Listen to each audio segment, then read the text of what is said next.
The Tom Mix Ralston Straight Shooters are on the air. And here comes Tom Mix, America's favorite cowboy. Up, Tony. Come on, boy. Shredded Ralston for your breakfast. Start the day all shining bright. Gives you lots of cowboy energy with a flavor that's just right. It's delicious and nutritious, bite-sized and ready to eat. Take a sip from Tom, go and tell your mom that it's Ralston ain't beat. The Tom Mix Ralston Straight Shooters bring you action, mystery, and mile-a-minute thrills. Tonight you're about to hear another episode in a baffling mystery. The mystery of the Vanishing Village. Tom Mix and Sheriff Mike are trying to solve the oddest mystery of their career. For an entire village of 600 people has disappeared, vanished as totally as if it had never existed. Worse than that, 2 men, obviously somehow connected with the disappearance of the village, have been murdered. Tom is determined to find the answer to the mystery, not only because the people must be found and the murderers apprehended, but also because Sergeant Hank Smith of the United States Army is desperately anxious to find the girl he came home to marry, a girl who lived in the village which has vanished. In a moment, we'll ride an action-packed trail of adventure. But first, here's good news. The best news you've ever heard. It's news of a sensational radio offer. Sheriff Mike Shaw has arranged to have some badges made. That's right, whistling sheriff badges, exactly like the one the vigilantes gave him. Think of it. You can have a whistling sheriff's badge exactly like Mike Shaw's for your very own. This badge is a knockout. There's never been anything like it before.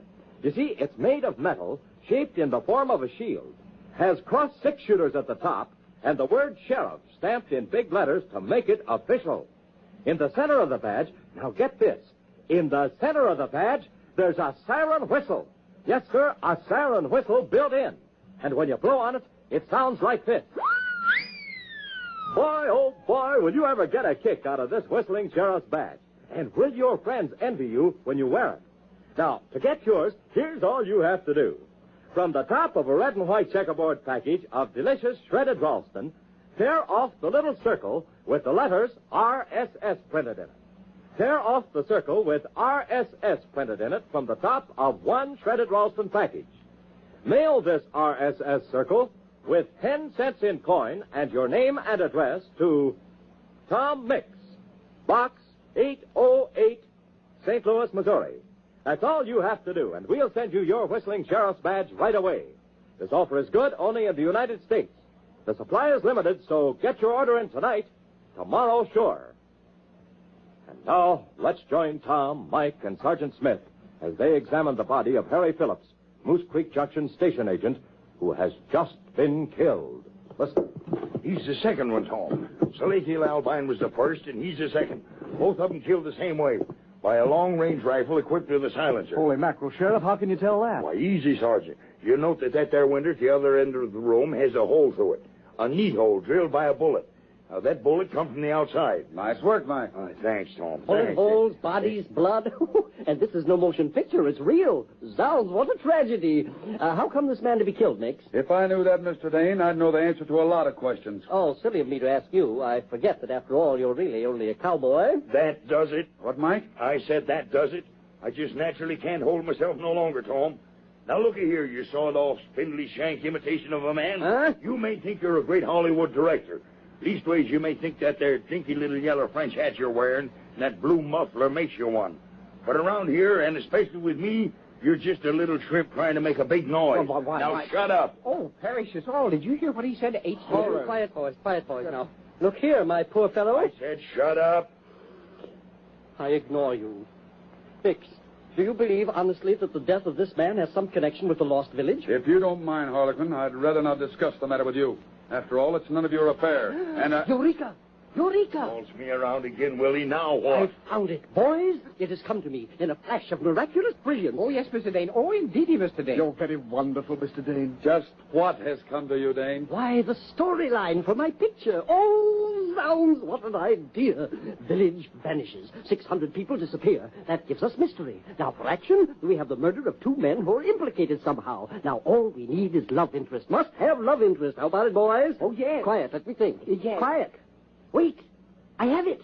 Yes, we knew you'd get it, Mr. Dane. Oh, we did indeed. Yes, we The did. sergeant there. Of course, that gives us the war interest, too. The wounded sergeant returns home, desperately anxious to marry the girl he left behind him, but the girl has vanished, too. Do you get it? The girl has vanished with the village.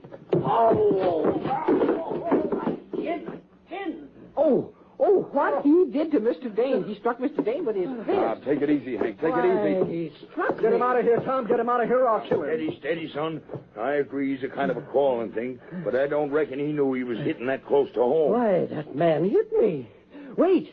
You mean the things I said, the idea I projected? You mean it's so? I'm afraid it is, Dane. You better wait outside and wait quietly. Oh, yes. I perhaps silence is golden. Perhaps. Come, my men. We go. Yes, Mr. Dane. You know, you were marvelous the way you handled that group, Mr. Dane. Simply supreme, Mr. Dane. Thank you very much. I didn't want to let him have all that cat because I think... Hey, Tom, you sure he ain't meaning to have that there loudmouth skunk as a guest at the ranch? When I made that offer, it was hospitality, pure and simple, Mike. But now... But now you changed your mind, huh? No, my offer's still good, Mike. Huh? The great Harlequin Q. Dane will be my guest at the TM bar. Oh, Tom. But for a different reason, Mike. A completely different reason. What do you mean? What's in your mind? Just a feeling, Mike. Just one of those hunches that Harlequin Q. Dane is even more important than even he thinks he is.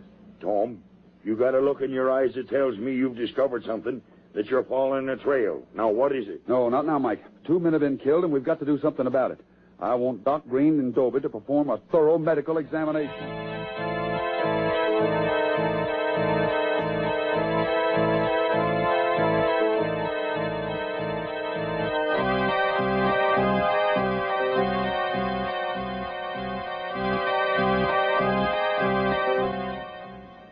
Later that night, Tom sits in his darkened office at the TM bar. He sits hunched in a chair, his feet propped on the open window, gazing out into the star-filled night. Tom is deep in thought, and off in the distance, a coyote yaps mournfully. Who's that?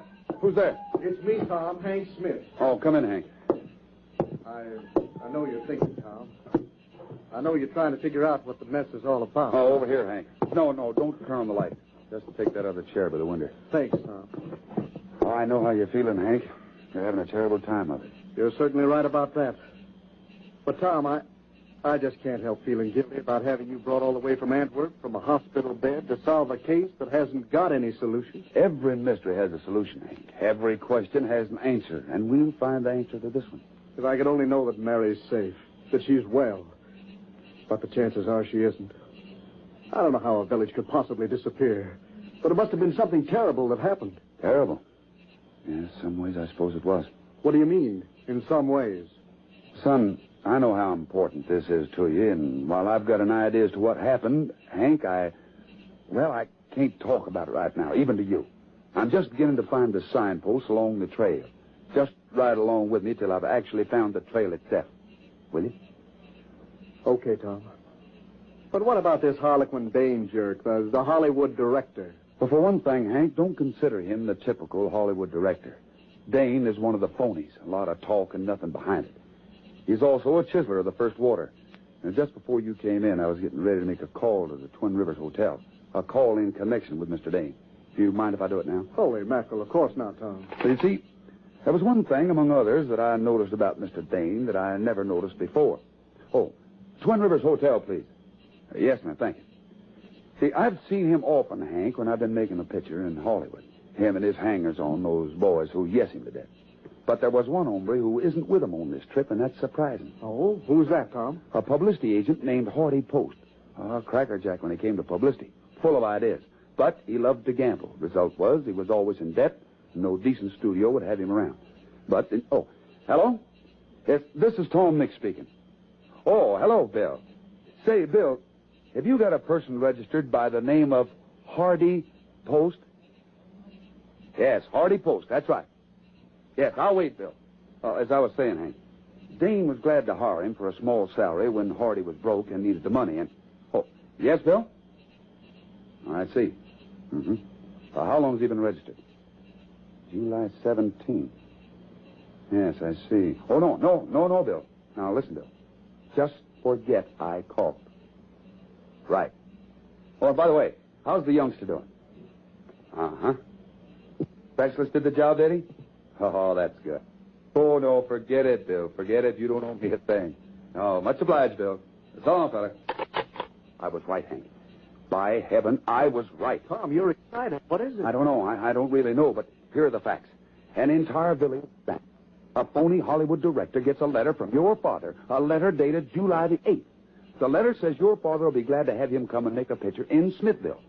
Now, on July 17th, the Hollywood director's press agent arrives in Twin Rivers, the closest large town to Smithville, and he's been registered there ever since. Tom, what are you driving at? I tell you, I don't know, Hank. I'm just giving you the facts. I'm giving you the pieces of a jigsaw puzzle that we've got to put together.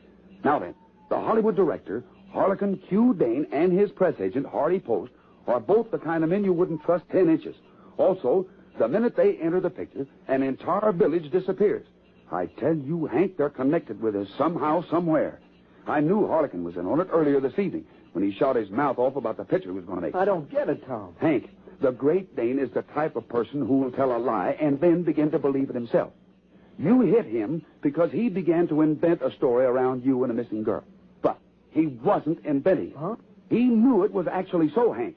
He knew, even though he didn't realize it, that you had come back and found your boyhood sweetheart missing. Well, I just don't understand, Tom. Well, Hank, here, let me put it another way. The so-called Great Dane, and believe me, that's not his right name. Wait, Tom, out there in the moonlight, staggering toward the house. Huh? Great guns, it's a girl. Look, she stumbled. She's fallen. Come on, let's get to her, Hank. Through the window.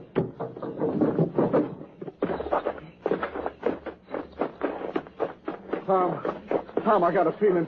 I think... Here we are, Hank. Here we are. The girl. Tom, I was right. It's Mary. It's Mary, the girl I came back to marry. And she's hurt, Tom. She's hurt badly.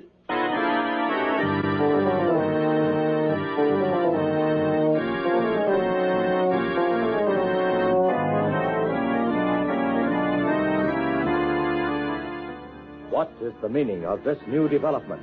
Where has Mary Slade come from? What story will she have to tell about the vanished village of Smithville? Straight shooters, here's your chance to be a detective. You have all the facts and all the clues, just as many as Tom himself has.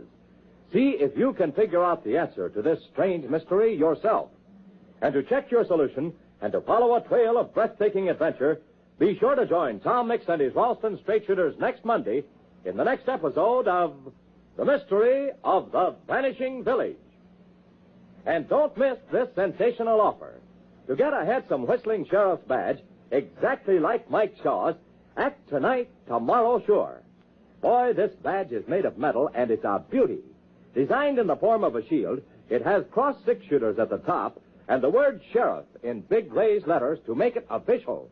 And built in the center of the badge is a siren whistle. That's right, a siren whistle used by the vigilante. When you blow on the whistle, it sounds like this. Boy, oh boy, this is one offer you don't want to miss. And here's all you have to do. To get your badge, just ask Mother to get you a red and white checkerboard package of delicious bite-sized shredded Ralston. From the top of the package, tear off the little circle with the letters RSS in it. Mail this RSS circle with your name and address and 10 cents in coin to Tom Mix, Box 808, St. Louis, Missouri. That's Box 808, St. Louis, Missouri. Do it tonight, tomorrow sure. This offer good only in the United States.